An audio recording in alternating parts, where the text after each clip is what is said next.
राम राम मंडळी. मला बरेच जण विचारतात की तुम्ही पुण्यात राहता, मग पुणे का नाही दाखवत. तर इथून पुढे जमेल तसे हटके स्पॉट आपण पाहूया. आता कालचंच बघा ना, कालची संध्याकाळ मोठी अविस्मरणीय होती. देखण्या निसर्गाने फुललेली एक जपानी बाग पाहून आम्ही अक्षरशः थक्क झालो. तर इथल्या सिंहगड रोडच्या एका हटके रुचकर अशा आमरस थाळीच्या प्रेमात पडलो. हे ठिकाण, ही थाळी, सगळंच कमाल प्रकरण होतं. चला तर मग पाहूया ही दोन्ही सुंदर अशी ठिकाणं.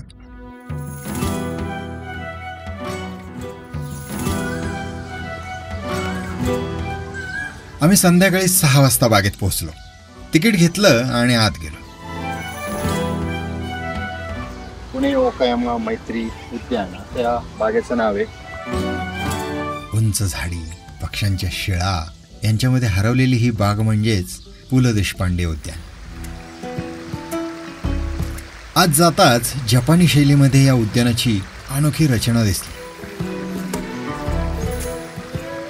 मग काय, हिरवळ, तलाव, ओहोळ, कारंजी, धबधबे, टेकड्या आणि जंगलाचा आनंद देणारी ही बाग पाहून हरवूनच गेलो. इथे मित्रमैत्रिणी, जोडीदार, लहान मुलं, वयस्कर मंडळी, सगळ्या वयाची माणसं अगदी मनापासून आनंद लुटताना दिसली. या बागेतून वेगळ्या ओहळातून वाहणाऱ्या पाण्याचा खळखळ आवाज सतत कानी पडत असतो. ही पुणे ओकायामा फ्रेंडशिप गार्डन म्हणजे पुणे आणि ओकायामा या शहरातील भारत जपानी मैत्रीचं एक प्रतीक आहे. राम राम मंडळी, सोमनाथ नागोडे चॅनलमध्ये तुम्हा सर्वांचं पुनश्च स्वागत. पुणे आणि जपानचे मैत्रसंबंध दर्शवणारी ही बाग म्हणजे पु ल देशपांडे उद्यान. पुण्यातल्या सिंहगड रोडवरचं एक प्रथितयश असं सुंदर असं उद्यान. निसर्गाने बहरलेलं, झाडांनी फुलांनी सजलेलं, हिरव्यागार लॉनमध्ये मोठमोठ्या झाडींमध्ये लपलेलं असं हे उद्यान आहे. मूळ जपानी बाग 12 हेक्टरमध्ये पसरली, तर पुण्यातील ही पु ल देशपांडे उद्यान 10 एकरावरती पसरले. या उद्यानात उंच कारंज्याबरोबरच चमकदार लाल केशरी मासे आहेत. ही पुण्यातली जपानी बाग पुण्यात तयार करण्याची कल्पना ही जपानमधली ओकायामा इथल्या 300 वर्ष जुन्या कोराकुएन गार्डनवरून घेतली गेली. बसायला तर जागोजागी परगोला आणि खूप सारी बाग आहेत. ही बाग म्हणजे वर्षभर वेगवेगळ्या ऋतूमध्ये तुम्हाला छानच अनुभव देईल अशा पद्धतीने साकारली गेली. 1-1.5 तास कसा गेला कळलंच नाही. आता वातावरण ढगाळ झालं होतं आणि गरमी जाणवायला लागली होती. इतक्या ढगांचा आवाज सुरू झाला. तो पाऊस आलाय बघा आता.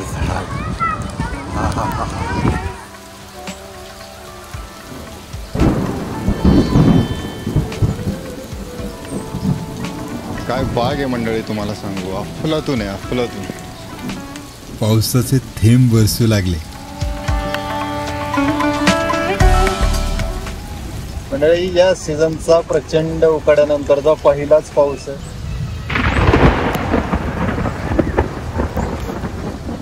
पहिल्या सरीचा जो आनंद आहे ना, तो आता आनंद मिळतोय. आणि त्यामुळे मातीचा सुगंध सगळीकडे दरवळला आहे. तिथे उंचवटे, मोठमोठे लॉन, डोंगर, टेकड्या, ओळ, त्यांचा ओळांचा येणारा आवाज, छोटमोठ्या झोपड्या, बसायची बाकं, मोठमोठ्या झाडांवरून येणारे पक्ष्यांचे आवाज आणि मोठे टपोरे थेंब चेहऱ्यावर घेत मस्तपैकी हा पाऊस अनुभवतोय. पु ल देशपांडे उद्यानातली ही संध्याकाळ एकदम अविस्मरणीय घडून गेली. खरं सांगायचं तर खूप लक्षात राहील अशी घडलेली. खूप मजा येते, खूप मस्त वाटतं. आज पाऊस काय थांबायचं नाव घेत नव्हता. भिजायचं ठरवलं. या सुंदर लँडस्केपिंगमुळेच सुट्टीच्या दिवशी इथं भरपूर लोक येत असतात. पावसाळ्यामध्ये भेजायची मजा आहे ना, ती इथे आज आम्ही घेतोय. मस्त वाटतंय. पावसाळ्यातला पहिला पाऊस असा आनंदून गेलोय ना, वा, सही वाटतंय. कडक. फार जोराचा पण पाऊस नाहीये, पण एकदम बारीक बारीक पावसात भिजत मस्त फिरता येतं, छान वाटतं.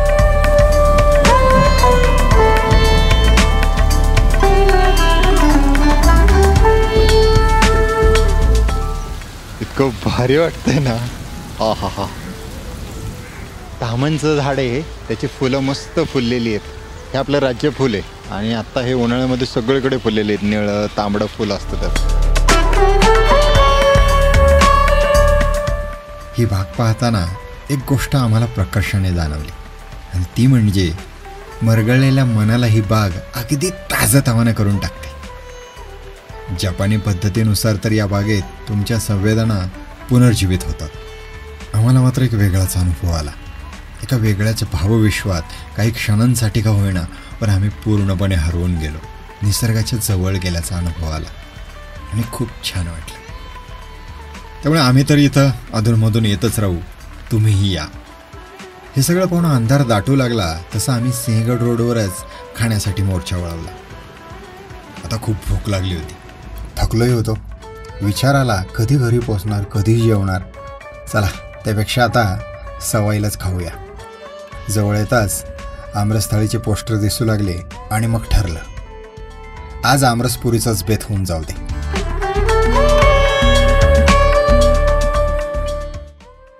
पुण्यात अनेक ठिकाणी आंब्यांचे वेगळे पदार्थ मिळतात.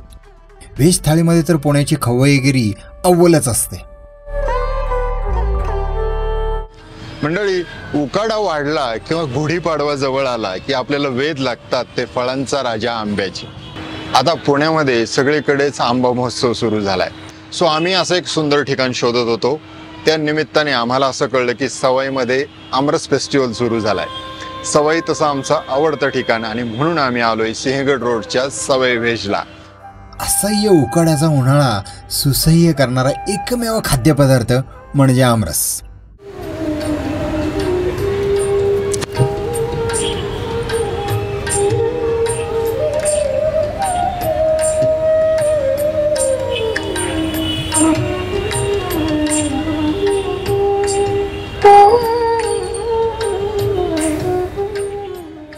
इथे आम्ही याआधीही अनेकदा जेवलोय.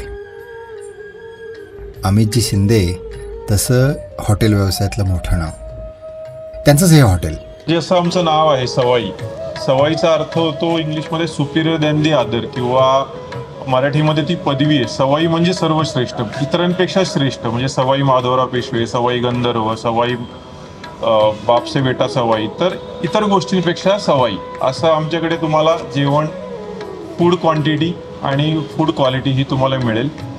मला इथे नेहमी यावंसं वाटतं कारण इथे मिळणाऱ्या भन्नाट अशा व्हरायटीयुक्त डिशेस. इथली व्हेज बिर्याणी तर कमाल असते. संध्याकाळच्या प्रसन्न अशा वातावरणात बासरीचे सुरेल सूर कानी पडत या पदार्थांची लज्जत चाखायची मजा काही आवरच असते. सामाजिक बांधिलकी जोपासणारी ही मंडळी दृष्टीहीनांसाठी ब्रेल लिपीतलं मेन्यू कार्ड देतात, सैनिकांसाठीही सवलती देतात.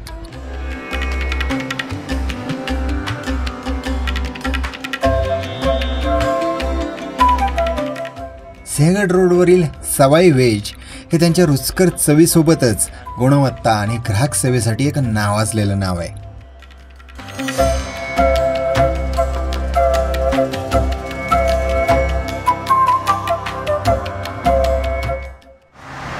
थाळी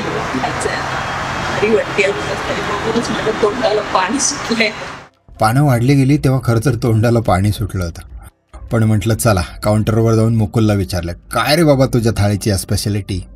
आणि तो सांगू लागला, आता बघा सगळ्यात महत्त्वाचं म्हणजे आमरस. आणि या आमरसाबद्दल एक खासियत आहे की आम्ही स्पेशली कॉन्ट्रॅक्ट फार्मिंग करून रत्नागिरीमध्ये स्पेशली आमच्यासाठी हा आंबा पिकवून घेतो आमच्या पद्धतीने आणि तिकडनं हा फक्त आमच्यासाठी येतो. त्यामुळे अशा पद्धतीची चव तुम्हाला दुसरीकडे कुठेही मिळणार नाही. दुसरं म्हणजे ह्याच्यामध्ये कुठल्याही प्रकारचं मिक्सिंग नाही. जसं आपण घरगुती पद्धतीने घरी हाताने आंबा काढून बाकी सगळ्या गोष्टी करून आमरस बनवतो, मशीनमध्ये नाही. तशा पद्धतीचा हा प्युअर आमरस आहे आणि त्याच्यामुळे आपली थाळी लिमिटेड असते. पण तरी सुद्धा तो एक बाउल आमरस खाल्ल्यावर सुद्धा एक समाधान लागतं की अरे येस. ही आमरस थाळी महाग वाटेल, अनलिमिटेडही नाही, पण ही क्वांटिटी तुम्हाला भरपेट जेवल्याचा आनंद नक्की देते.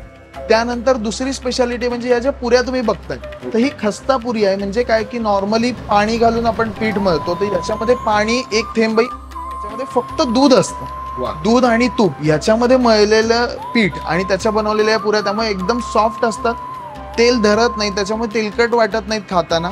बटाट्याची भाजी आहे ती सुद्धा घरी जशी आपल्या एकदम सॉफ्ट भाजी असते बटाट्याची, खाताना मऊ लागते, तशा पद्धतीची भाजी आहे. सोबत आपला हा व्हेज पुलाव आहे आणि हराभरा कबाब ड्राय, म्हणजे व्हेजिटेबल पासून, भाज्यांपासून बनवलेल्या क्रिस्पी अशा टिक्की आहेत आणि रोस्टेड पापड. अशा पद्धतीची ही एक थाळी आहे आपली. एकदम प्युअर असा आमरस आणि तेलकट नसणारी मऊ खस्ता पुरी, हे कॉम्बिनेशन एकदम भन्नाट होतं. हराभरा कबाब पण एकदम टेस्टी आहे बरं का. या मंडळी जरूर एकदा ही अफलातून थाळी टेस्ट करण्यासारखी आहे. सो जरूर एकदा सवयीला या आणि थाळी खाऊन तुमचा अभिप्राय मला खाली कमेंटमध्ये कळवा. मागच्या वेळी मी यांच्याकडे आलो ना, तेव्हा त्यांच्याकडे सेपरेट बँक्वेट हॉल नव्हता. यावेळी तो तयार झाल्याचं कळलं, मग तो पाहून घेतला.